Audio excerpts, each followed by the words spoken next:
भारतीय मीडिया के साथ साथ भारतीय फौज के जर्नल्स भी पाकिस्तान के खिलाफ मुसलसल प्रोपेगेंडा करने में मसरूफ हैं। जनरल जेडी बख्शी की अहमकाना हरकत का सोशल मीडिया पर मजाक बनकर रह गया। अदाकार शान और गुलूकार जसवाल की फौजी लिबास में तस्वीर शेयर कर दी, लिखा कि ये पंजशीर में शहीद हुए हैं। जवाब में ट्रोलिंग हो गई। अदाकार शान ने सूरत हाल को खूब एंजॉय किया। जवाबी ट्वीट में उन्हें हेलो कहा।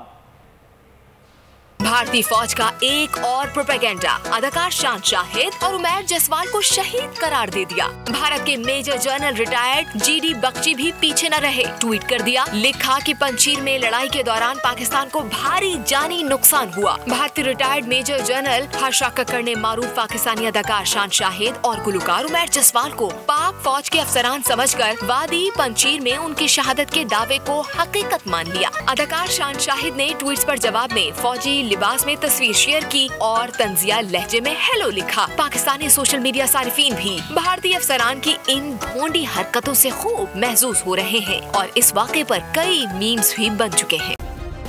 सब्सक्राइब करें और बेल दबाएं ताकि कोई खबर रह न जाए।